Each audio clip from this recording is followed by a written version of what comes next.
Okay, here we go. You are now going to learn how to build your second brain. Now, if you're familiar with my work, you'll know that my business partner in everything is Tiago Forte, and he has a course called Building Your Second Brain, and it was absolutely life-changing to me. My intellectual life can be drawn in two chapters, before I took this course and after. And what I'm going to give you right now is the essence of what that course is in terms of information capture. It's probably 5% of what that course is all about, but we're going to talk about it here. And what we're going to focus on, our goal today, is to learn to effortlessly save highlights and excerpts from the reading you're already doing and the life that you're already living. And this is key. The things that you're already doing, how do you actually get more out of them? We're busy. We have a lot going on. And the challenge of this module, the challenge of Rite of Passage, is saying, how do we look at the things that are happening now, and how do we squeeze more juice out of the fruit of life? And this information capture module is really the pillar of this content triangle that we talk about all the time in Rite of Passage, where if you can accumulate and store and organize information that you consume, the recollections that you have from the experiences in your just overall life, you can move through this content triangle in a more enjoyable and productive way. And I want to start off with an idea that information is food. And like food, we need information to live. We need it to be able to adapt to our environment, to sense what's happening in the world, to respond to the way the world is changing, to make decisions, to take action. But just like food, we need a balanced diet that makes us live a nutritious life, where what that means practically for information is probably going to be a mix of short form and long form, the simple, the complex, the entertaining, the educational, the trivial and the lofty, the familiar and the novel. And I'm not going to sit here and just say that you should never watch Netflix and you should only read the hardest philosophy books, because I don't do that. And I don't think that that's realistic. But I do think that we can make small tweaks in our information diet that will then have powerful downstream effects in terms of how we live and what we're able to achieve socially, intellectually, and professionally. And in life, I believe that we experience information exhaustion not because of the sheer volume of information that we consume, but because we don't do a good job filtering information, and also because we subsist on the intellectual equivalent of junk food, of Cheetos and potato chips so often. And what we should do is, there's that great advice in supermarkets where you should walk to the edge of the supermarket. That's where you'll find the heartier, more healthful foods. That's where the meats are. That's where the vegetables are. And whereas in the middle of the supermarket, you end up with food that generally is processed and not nearly as good for you. And the way to do that is to build a note-taking system. And I'm going to talk about Evernote here, not at all because it's the best. I'm actually an investor in Rome Research, so I'll just state that out front. But Evernote is just the industry standard. It's mostly what I use, and it just has so many integrations with other plugins and applications. And everything that I'm going to say right now is not based off of Evernote. It's based off of a note-taking system, and you can use Microsoft OneNote, you can use Bear, you can use Rome Research, you can use Evernote. There's so many others that I'm just forgetting because they're not off the top of my head right now. And it's really not about the tool. It is about the system that I'm going to teach you. Let me repeat that. It's very important. It's not about the tool. It is about the system that I'm going to teach you here. And it's the system that's life-changing. Not Rome, not Evernote, not OneNote. It is the actual system. So what we're doing here is we are building a system for capturing your notes, and then a process for turning your best ideas that you have just in the day-to-day experience of life, but then also that you consume from reading books and articles and having conversations, and then turning that into writing. That's what we're here to do.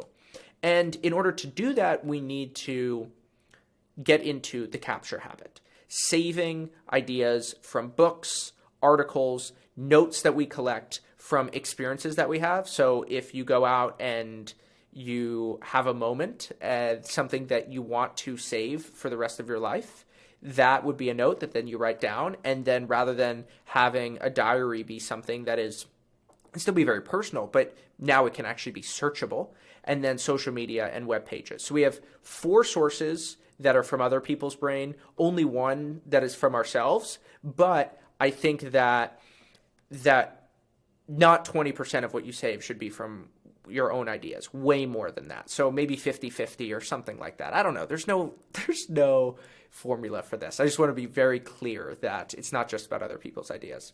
But what we want to do is we want to escape what we call the reactivity loop. And what that is the loop of you're on social media, you're scrolling, and you're sitting there and you see something, and then all of a sudden you read that article. Or somebody sends you a book and all of a sudden you drop everything else, you start reading that book. Because then you're just you are letting other people dictate what it is that you consume. And this is how the vast majority of people think about their time on the internet. They are unintentional in terms of what they consume, and they don't know how to be a curator. They don't know how to curate and collect and organize information and set an informational hierarchy for how to consume. So I want to start by talking about what the mindset of a curator looks like. And it begins with saving ideas that are timeless, ideas that stand the test of time. And the reason that I think of it like this is that you can basically amortize the benefits of consumption and your experiences for a longer period of time if that information is going to stay relevant. So something that happened in the news yesterday or the day before is not going to be relevant in 40 to 60 years with the same likelihood as something that was written a while back, 10 years ago, 50 years ago, 2,000 years ago, something like that. And I'm not just saying that we should only read old things, but I am saying that we are stuck on the internet in what I call a never ending now, where if you go on Twitter and TikTok and Instagram and all these social media apps, the vast majority of what you see is things that were produced in the last 24 hours. And I am urging you to at least consider if that is how you want to be consuming information, because where we devote our attention, that is basically upstream from the rest of our life, where we become what we pay attention to. So the first aspect of a curator is to focus on ideas that are timeless, so that then in 50 years, when you go back through your second brain, those ideas are still relevant. And that gives you a tremendous advantage.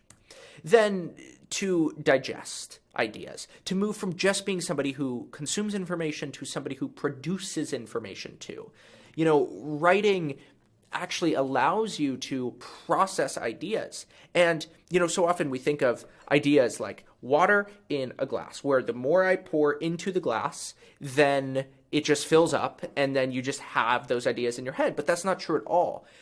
Ideas are actually much more experiential, where you start off, it's kind of like music, right? So you might start off and you might listen to a song on your iPod headphones, and then you listen to those same songs and you hear them at your friend's sound system that's like decently good. And then you go to like a professional sound system that is famous, like maybe the floor at Madison Square Garden or something, or like Ministry of Sound in London. And all of a sudden you hear this depth because you've gotten to re-listen to the song and because you're just with a better sound system. And that's sort of like what writing about ideas is like. You don't just want to consume ideas, but by writing them, you actually get to explore the depth and the variety and the diversity of sound and information that is communicated in great art. And then also, you want to focus on things that are a little bit more subtle. So much of the incentives of the internet are for things that are loud, things that try to grab your attention with the redness of a fire truck. And what I urge you to do is to focus on ideas that are outside of the realm of the sensational and focus on ideas that are a bit more nuanced. And then finally, to be deliberate about the information that you consume, almost like when you go to the grocery store and you're looking through fruits and vegetables and you're picking through what is the produce that I want, what is the produce that I don't want, and to almost think of information with the same kind of discernment that you think about what avocados you're going to get as you move through the grocery store. And so now what I want to do is I want to show you how to actually capture information. And what I mean is to build a system for capturing ideas that basically works as a background process in your life that happens nearly automatically. It'll never be totally automatic. I mean, there's always entropy in a system, and things do get a little bit messy, but this system does have fairly low entropy compared to other systems like writing notes down on paper and stuff like that. And this sort of works the opposite of what I said about setting up your website. With the website, I was like, start off and just get it to be good enough, and don't spend more than 2 hours trying to figure it out. This is a little bit different. You don't need to go crazy. Please, I'm trusting you. I'm trusting you because you're smart and because you can figure out what the right balance is for yourself, but you should get this information capture system right. You really should, because it's going to make the rest of your experience in Rite of Passage way better, and it's going to help you actually internalize what we're building as a writing system that gives you a compounding competitive advantage in your life. And so it starts off with ebooks, and then online articles, and then web pages is sort of the big three. So here is what you do to save ebooks to start, actually. So this is like when you're reading on Kindle and stuff like that. So I do recommend, for the most part, reading on Kindle because it just is so easy to capture highlights. And what you do is you just go on Kindle and you'll see, like, you can basically drag your finger over the screen. You can pop back out and it automatically saves as a highlight. And then what you can do is you can email them to yourself, and then I'll show you how you actually build a system where these highlights automatically save into your second brain. And so that is what I like about reading on the Kindle or iBooks. The integrations are pretty good. Now, here's what you would do with online articles. Most people think of online articles as something that you read. They're sort of superfluous. I'm saying you can actually save the best of online articles and you can highlight them. So here is an article about externalities. And if you watch what happens, you can scroll down and you can read what's going on. And you can then come to say, okay, there's something that this is something I want to save. And what I recommend doing is saving it to an app called Instapaper. And so don't read articles on the open web, save them to Instapaper, open them up like this. And then what you want to do is you can highlight over the page, click that middle sort of pencil button, and then every single time you do that, the highlight will automatically save. So right here, you can highlight again, you can sort of end at that word sync, and then you'll build a list of highlights and they will automatically save. And this means that once you read something once, you can benefit from it forever. And just like that, it'll automatically show up in your Evernote. The one easy way to do this, it's free, is there's an app called If This Then That. And what you can do is you can set up an integration where you can automatically, it says append Instapaper highlights to Evernote, and there will be a link for how to do this in the notes below. But then what happens is everything just automatically saves to Evernote or whatever note-taking app you want. This is not the optimal solution. This is just the free solution. And another free solution in order to do this is an app called Liner. I will say it's a bit buggy, but I want to give you two free solutions. And what you do is this is how you can read from a web page. You pop up to that Chrome extension on the top right. You make that highlight.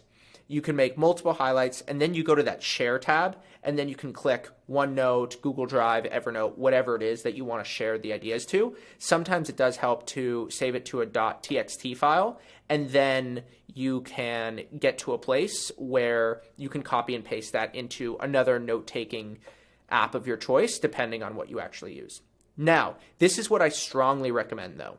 Rather than using If This Then That and Liner, look, this is the hub of your intellectual life, of which all your reading and all your consumption is basically the different spokes. And I would recommend making that hub really good. There's an app called Readwise. It costs $8 a month for the premium edition, and they have a free 30-day trial. In no way am I affiliated with them. I get no financial benefits from this at all. But what they allow you to do is save ideas and basically just automate this entire process. It's like the most niche little app, but wow, it's fantastic, and it's seriously life-changing. This is like the first $8 that I would spend every single month. And you'll see, because of this app, what I do is, this is a book that I've been reading called Revolution in Time. And what I can do is I can read the book, and I buy those little sticky highlights, and I just put them on the side of the page whenever I'm reading. So I could just kind of pick up the book right here. I have it. I have little sticky highlights. You'll see I'm still early in the book. And then what I just do is I'll scroll to a page and I'll write some notes on the side and stuff like that. And then I'll have all the sticky highlights. And what that allows me to do then is I can go in and afterwards use Readwise and open the Readwise camera. And I open it up, I point it at the page, then I highlight all the things that I want to save. And I can just drag it. And I usually do this like after I'm done reading a chapter. Then it automatically saves. You'll see the text recognition is really good. And then what I'll do is I'll actually write a note to myself where I'll say, hey, this is why I liked reading this. And I'll save the page number, save the book. And the reason why I write that note to myself is so that when then I'm scrolling back through the book, what ends up happening is I can just look at those little snippets, which makes it way easier to look at my highlights. And then you finish that, you can just add another passage. But there's a much deeper point here, which is game changing once you realize this, that you can write while you read. And so what you can do is, presumably you have a lot of your best ideas while you're reading, and rather than having reading and writing as separate things, you can actually read something, get that idea, and then you can say, okay, why did I find this insightful? And I just assume that your best ideas are often going to come when you're reading, so why don't you just write down, take 5 to 10 seconds to write down what you were thinking at the time, or spend a minute and just really write out what your thoughts are. And that way, rather than thinking of reading as just pure consumption, you're also thinking of it as a process of production too. And you're forcing yourself to use reading as the sort of intellectual building blocks for what it is that you're creating. So what I do is, like I'll give you an example here of Kindle highlights. So I'll read here, and this is from a book about manufacturing called Out of the Crisis. And what I do is I pop in here, I will take a highlight, and then I will pop into the notes, and I will actually just create a note in Kindle. And so this is separate from Readwise, which is really good for capturing the notes from physical books. I will write my ideas here, so you should be very upset whenever you read a bad article or book. It means your quality filters aren't strong enough. Very meta, actually. And then I will press save on the bottom right corner, and it will automatically get updated through Readwise and distributed into my Roam and into my Evernote and whatever note-taking app I have connected. And you can do the same thing with article highlights, where you go on and you take a highlight. This is an Instapaper. I've already saved it there. And then I just write what I'm thinking about. I say, this is another thing that's great about the daily newsletter. And what I'm just doing is I'm saving what I was thinking at the time, so that either often I'll just write paragraphs for future articles in Instapaper or Kindle, or much more often, what I'll do is I'll just save the sentence, which makes it way easier to scroll through my ideas. Now, don't always do this. And some of you will love this, and some of you won't love this. And it's really up to you as a creator and a consumer of ideas to think about if you want to do this. Either thinking about consumption as a process of production will just ruin the joy of consumption, and that's fine. Then don't do this. Or you might say, this is the greatest thing ever, and this just saves me a lot of time. And if you want to do that, then you can just do this all the time. And this can actually be a writing process, and then you can justify reading for like 3 hours a day. But reading is really just this process of consumption and production. Honestly, I'm somewhere in the middle. I'm probably closer to not doing this that much, but I do it enough where at least when I read on Kindle, I force myself to at least write a sentence for every highlight. Otherwise, I end up over highlighting. It just kind of adds a little bit more friction. But reducing friction is really what this is all about. And one of the best tricks that I discovered was this technology that Amazon invented called WhisperSync, and it works with the Amazon Kindle. So what you want to look for, and this is the example here is with Matthew McConaughey's memoir Greenlights. What you want to look for is books where they sell the Kindle version and the audiobook. And you'll see I have it drawn in a purple box at the top. And often when they do, especially if it's a popular book, you'll look down and you'll see that there's this thing called WhisperSync. And what WhisperSync does is it gets to a place where you can switch between reading and listening whenever you want. Then you can pick up where in the audiobook you left off in the actual Kindle book, and then you can just switch between them. But the reason why it's so valuable, and this is what you're looking for where they have Kindle books and Audible books, the audiobooks, and that's where you're going to find this WhisperSync inventory. So what you do is, here's an example. I was reading this book about Toyota, and I thought this was really interesting. And so what you see is when that gray bar goes across the screen, that is really when that's just covering what I'm hearing. And I go over, I say, okay, I like this. So then I'll go in and I'll copy everything. And I can just do this as I'm listening. I can pick up my phone, go psh, and just copy exactly what I'm seeing. Then I can just write, hey, this is really relevant to the liberal arts essay I'm working on. And then I'm done right there. And we pop right back into what it is that I'm listening to. And then if I get home and now I want to read, I can just pick up right where I left off. But the value of this is that, you know what I have friends who they go do? You can literally go play golf, 9 holes, listen to the audiobook, and then whenever you hear something insightful, just open your phone, highlight that, and then go back to playing golf. And so you can just go on a walk. I do this all the time, multiple days a week. I'll go on a walk, listen to an audiobook, and then whenever I hear something insightful, I just open up my phone, spend 8 seconds highlighting, another 10 just writing something down, and then I just move on with my life. It's a serious cheat code. Now, that's audiobooks, and so often we will also listen to podcasts, but it can be hard to save ideas. But now there's an app called Air. AIRR, link will be in the description or the notes at the bottom. And so this is my podcast, and here's an episode that I recorded with Tiago and Will. So you can change the speed just like any normal podcast player, but what's different is you can scroll down and you can see the air quotes, which is commentary from what other people are saying, and then you can go to a full transcript. So what I do here is I highlight that transcript, I copy it, and then I just paste it right into Evernote. And then if I wanted to, I can bold the important parts. You'll notice that the spelling isn't always perfect, and that they only really have transcripts for popular podcasts. But wow, it is such a game changer. And this will save you so much time in terms of being able to find information from podcasts that you really like right in this app called Air. Then there's YouTube. I listen to so many things on YouTube. This is where I listen to old interviews. This is, remember I was talking about timeless ideas?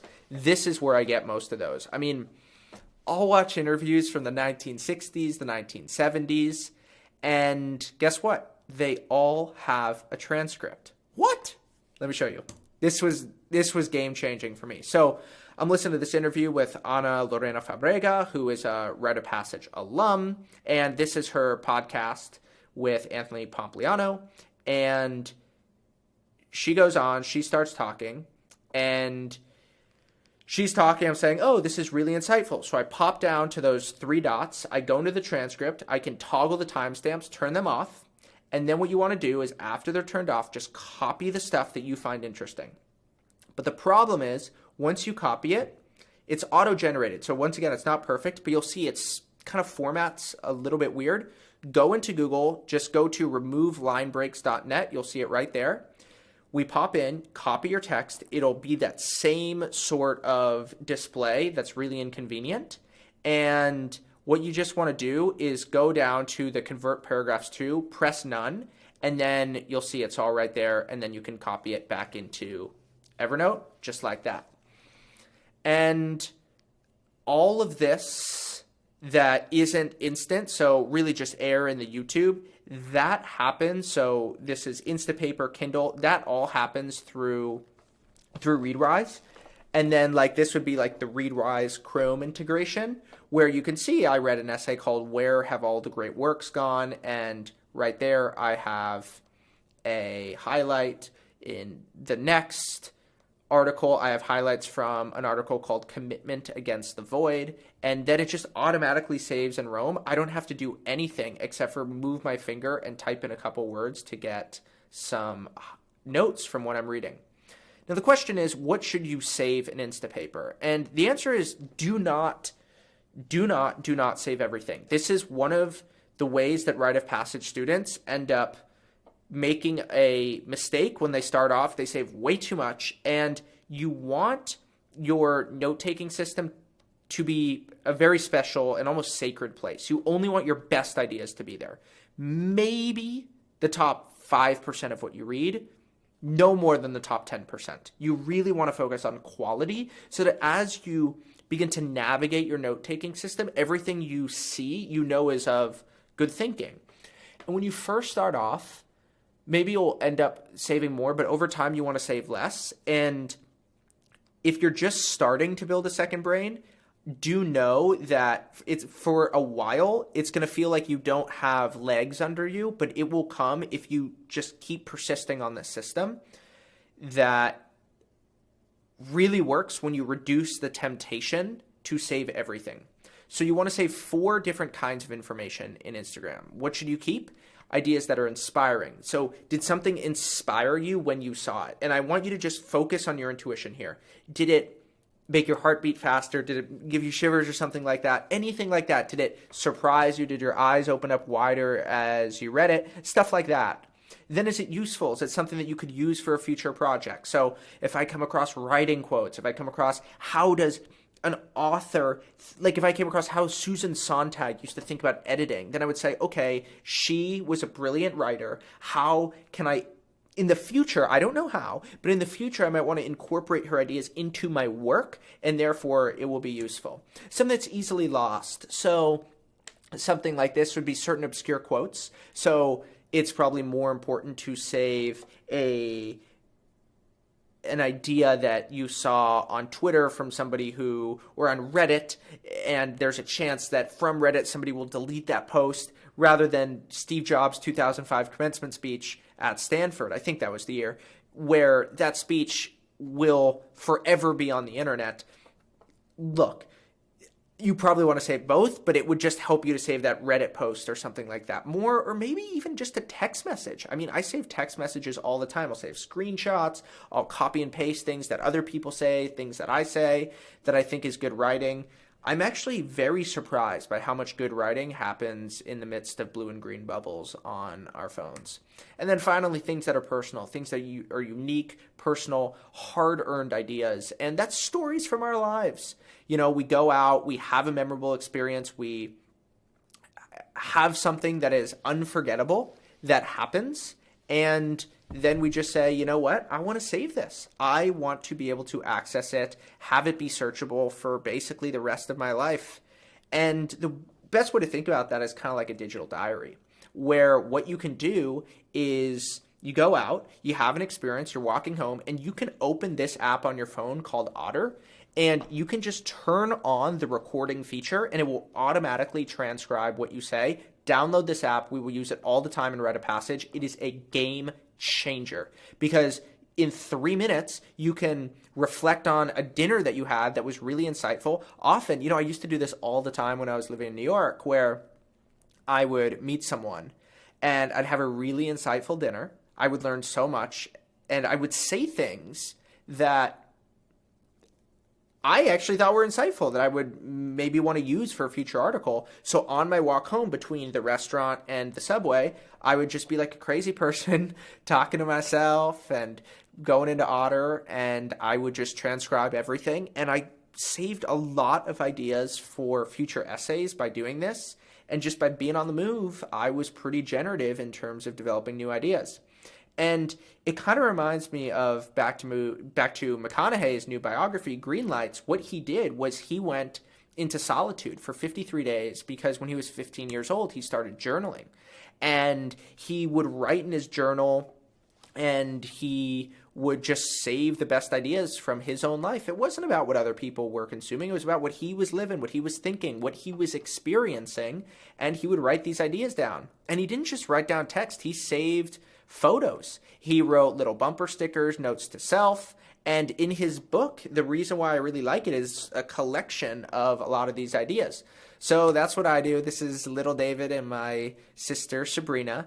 And this is, I was probably, 4 or 5 years old during this time, wearing a basketball jersey, always wearing a sports jersey growing up.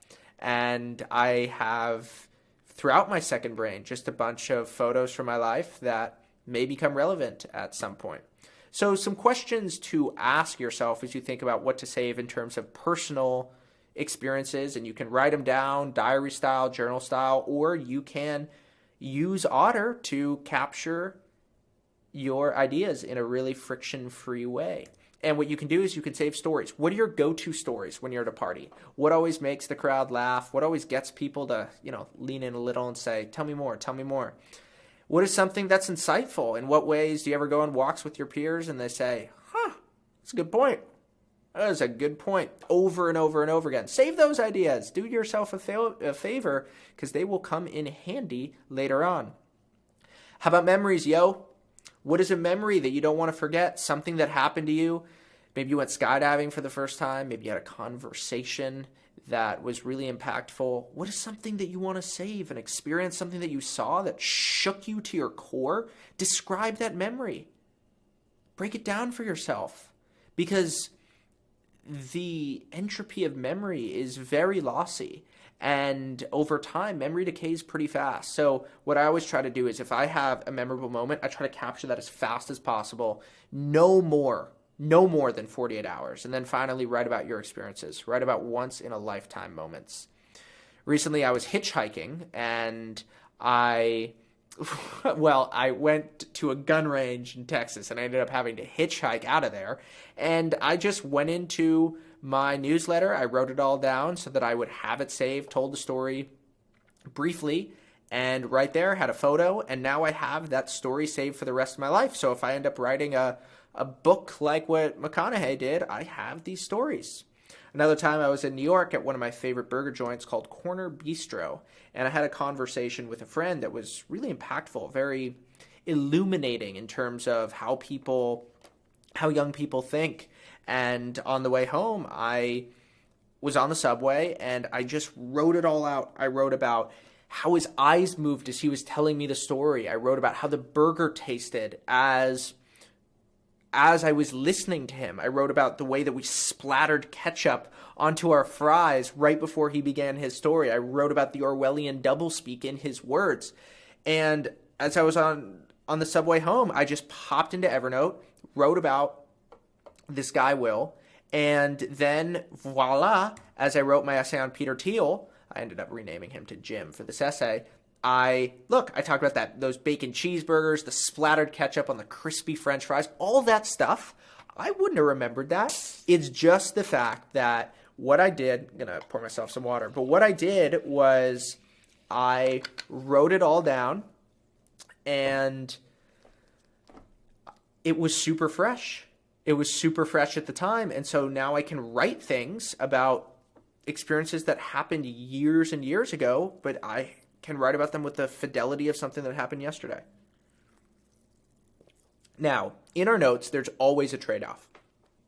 Always, always, always. And that trade-off is between what we could call compression on one side and context on another. So we can compress notes, which basically means that we have less, but what we have is of a higher quality. But if you just end up with too little, you don't have enough context to understand what's going on. So we're always trying to find that divide, where if we save everything from a book, what ends up happening is you just have a book, and, well, you got to scroll through the whole thing to find out what you're looking for. Whereas if you only save one sentence, so I'll scroll to a random sentence, here he ran into competition. Well, that's not helpful. I don't actually have the context that I need in order to understand what's going on there.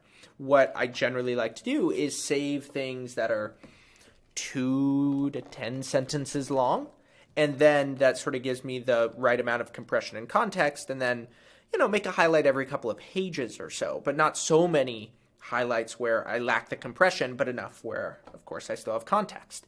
But one of the ways that we can kind of cheat this system is with something called progressive summarization. So what we do is we start off, and what progressive summarization allows us to do is capture notes at different layers. So we start off with just notes, and that's just what you've highlighted automatically saving into whatever note-taking system you use. And then what happens is you bold certain passages, the good ones. And then what you would do is if you were to go back to that note over and over again, you would highlight the passages above the bold notes. Then if you keep returning to this note, then maybe you'd write a mini summary at the top. And then if you still want to keep using these ideas, you would remix them at the end.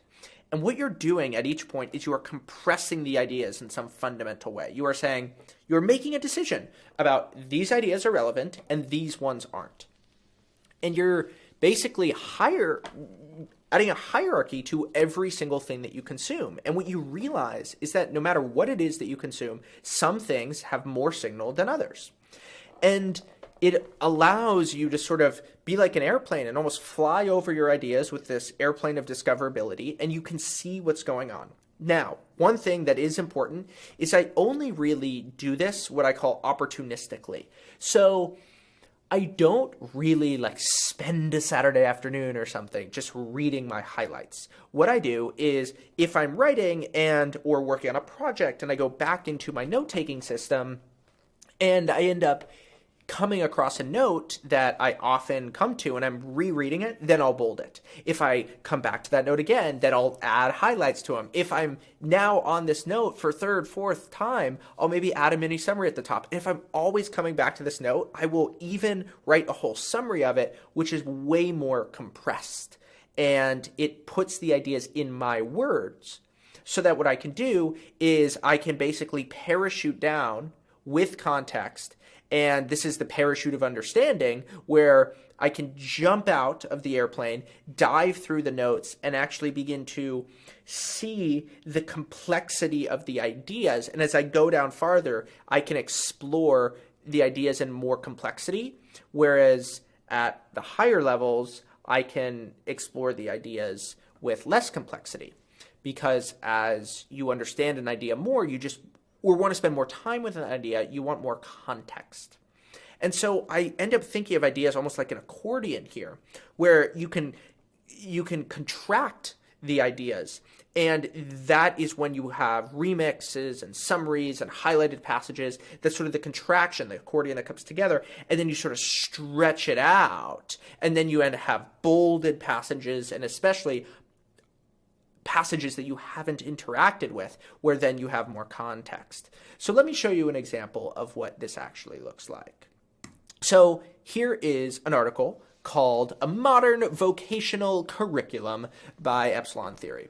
And we have it here. We have our highlights. It's automatically saved to Evernote. And here's our layer 1 of notes.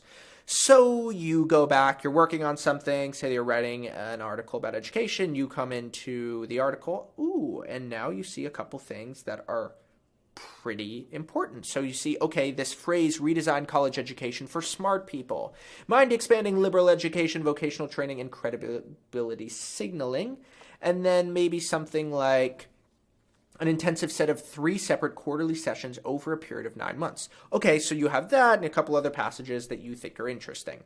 So you bold those, and that just allows you to skim through your notes. Remember the airplane of discoverability. And then all of a sudden you do it again, where you are working on a project now about education, and you go back through, and what you can just do is, rather than reading the whole note, you can just read the bolded passages. It takes you a third of the time, maybe even less. And then as you do it, you will see there's another layer of hierarchy that you can add to make it even easier for you to consume. So then you add highlights, over the bold, and now it becomes even easier. And remember, we could go up to a mini, summary, and then a remix.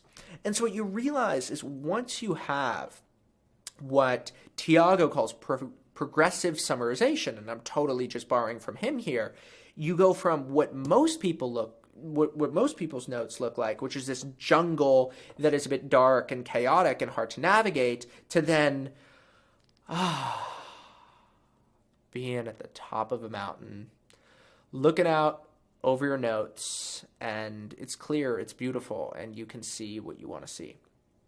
And in terms of how you want to think about your note-taking system, and this really pertains to Evernote, but I think it is also a good model for how to think about all kinds of notes, is that you have hot notebooks and cold notebooks. So this is now very tactical for Evernote, but when I use Evernote, I just have hot notebooks that are project-based. So this will be essays, articles that I'm working on, projects that I'm actually trying to think about, such as making this video. And I'll save sort of the hot potato stuff, the stuff that's really moving around, into my hot notebooks.